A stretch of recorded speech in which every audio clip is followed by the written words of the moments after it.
Good morning from Summersville Lake, West Virginia. I had a great night sleeping in my car actually. I've been working on putting together a tar camping kit so that I could actually sleep in the back of my car when I only wanted to do a quick one night or have a very early morning the next day. So I got in here very late last night, right around 11 p.m. I converted from the drive mode into the sleep mode, which basically just meant moving some bigger items up into the driver's seat and other things, and then setting up my air mattress and my sleeping bag.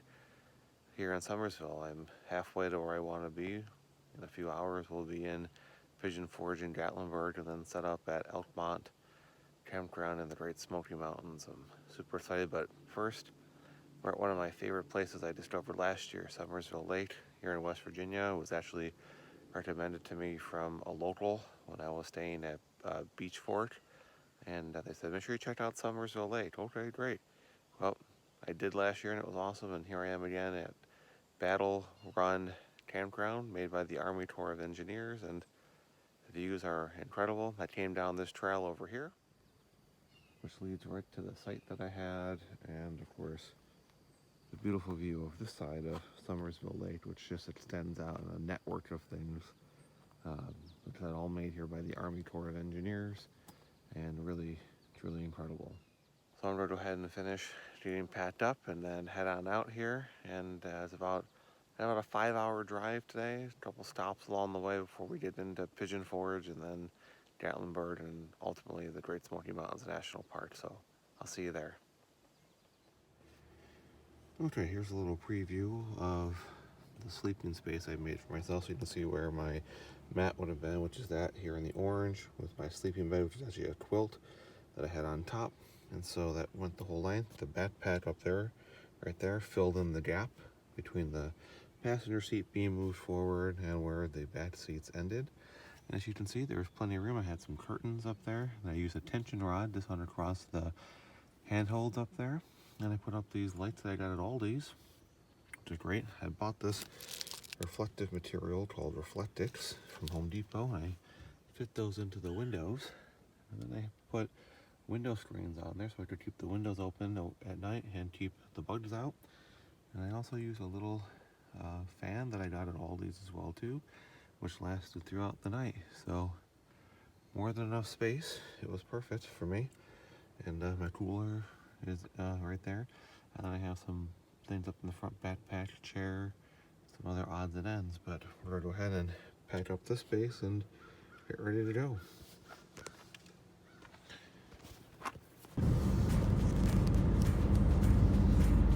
Tunnel,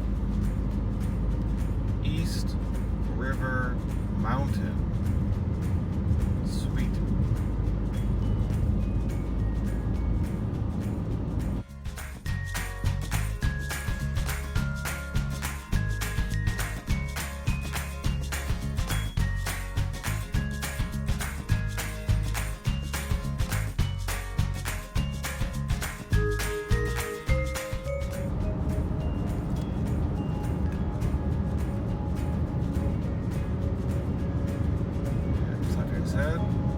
Welcome to Virginia. Virginia is for lovers. Okay. Another tunnel. Big Water Mountain Tunnel. Sweet. In the Jefferson National Forest, I believe. I think I saw a sign for that. In Virginia. Getting closer and closer to Tennessee as we go.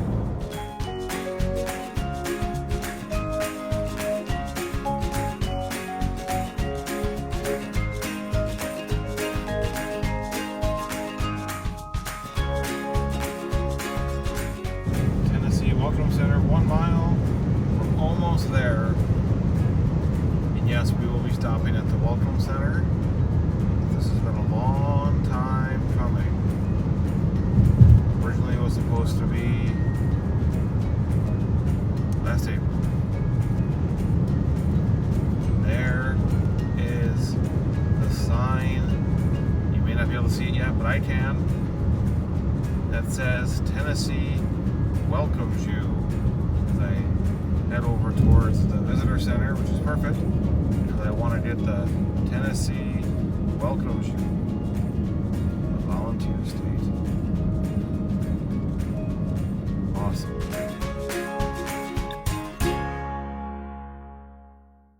Alright, so I am safely in Tennessee, and I am currently standing outside of Bristol Motor Speedway. This racetrack is massive. And I'm not going to be able to walk around the whole thing because, as I said, it is a massive complex. But I'm in one of the RV lots, one of the camper lots for race day.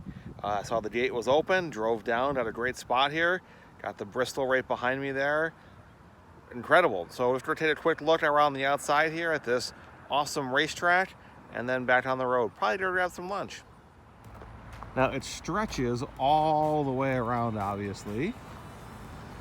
I drove around for a little bit, and the main sign that I saw is just through these trees. This is gate 4, it says.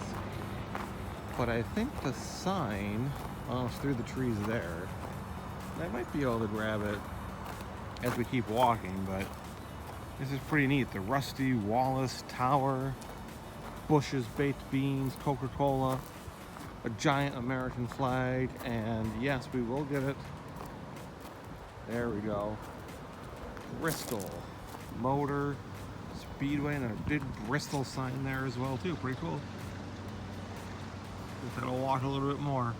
Bristol Motor Speedway. Very, very neat. There's some water around the edge here, so you have a little bridge to go over to the main racetrack. So, like I said, I'm in the parking lot here. I got my car all alone over there. Imagine this filled with campers and RVs, kind of like those ones over there, for race day. Time for some lunch, and I'm going to try out Pal's, a southern burger place with a pretty unique looking building. Let's go try this out. So here's the back side of Pal's. It's very unique. It is 100% drive-through. There is no walk-up, there is no inside, and it's a two-sided drive-through. So we're going to watch this white car that is in this side of the drive-in, or the drive-through, we'll say. You order with an actual person, not to a screen, not to a monitor, not to a, some sort of radio transmitter, but an actual person takes your order. And then, as you're going to see here in a second, here comes the white car. You drive around to the other side of the building, and that's where you pay and pick up your food. And you sort of keep moving through here. So they're famous for their hamburgers. They have some interesting hot dogs. We got a little bit of a sample of things, and we're going to try it. So first up, we have their barbecue dog, which is basically amazing looking pulled pork. It smells outstanding, with coleslaw on a hot dog bun. So let's try this out. Okay, so this is their sauce burger. So it's their burger patty with their barbecue sauce or special sauce. I think it's sort of ketchup base, and it's covered in it on both sides, you can see. I will say all of their food is really, really hot.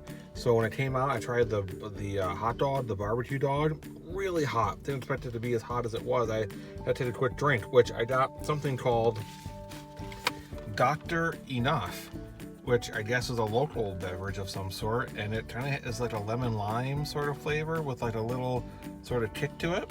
It's pretty good. Okay, so lastly we have their Big Pal, which is essentially their signature hamburger. It's a bigger version of the small burger you saw earlier. Looks like it has lettuce, tomato, added cheese to it, it's mayo. And then they have Frenchy fries. Yes, they don't call them French fries, they call them Frenchy fries, and apparently there's some sort of seasoning on it. The nice girl at the window, when I told her it was my first time here, took the time to explain to me the entire menu, so that was great. She said they have a nice seasoning on it, so I see that. So we're gonna start with those, and to the burger. And now for dessert, a mini Freddy's concrete with Heath bar, as I sit outside a giant Food City grocery store here in Johnson City, Tennessee. And down the road, I found a Pal's with a blue exterior. I really liked, I think, the blue rather than that beige neutral colored one. But what did I think about the food? I thought the food at Pal's was really good. The Frenchy fries were really outstanding. They did have a nice little kick, whatever that seasoning was. The burgers were hot. The bun was very fresh. The cheese was melted perfectly. Really nice flavor to all the things. I liked everything that I tried. In fact, I would probably order all of those things again. Maybe not for one meal, but I would definitely order all those things again. And the concrete from Freddy's, the custard was really, really outstanding. The Heath bar was a great choice. On a 95-degree day, it was nice and refreshing. But lunch is over. Let's continue the trip. Safely in Sevierville and greeted by the smiling face of none other than Dolly, Parton, in her hometown of Sevierville, Tennessee. This beautiful building in the background in this small little square. An incredible statue of the one and only Dolly Parton. Well, it's been a long time coming, but I'm finally here. This trip was supposed to take place April 2020. We all know what 2020 had in store. Then it was rescheduled for July 2020. We also know what the remainder of 2020 had in store for us. And here we are, finally, July 2021. We're finally in Sevierville, the gateway to the Great Smoky Mountains, Pigeon Forge, Gatlinburg, the National Park. I'm here for the rest of the week. Can't wait to explore everything the area has to offer. It'll probably be an even better trip because I have had to wait, but it's going to be worth it, and it's going to be great. I have officially made it to the Great Smoky Mountains National Park, the most visited national park. So we keep driving up the road till we get to Elkmont Campground. We get checked in, and then it's probably going to be bedtime if we're going to hike Mount LeConte tomorrow.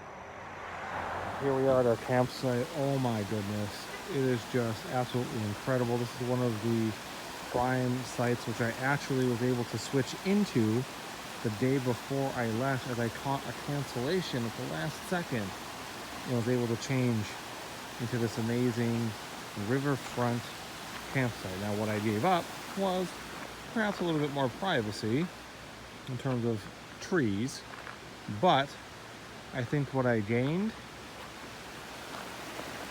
more than makes up for it. That's going to do it for today.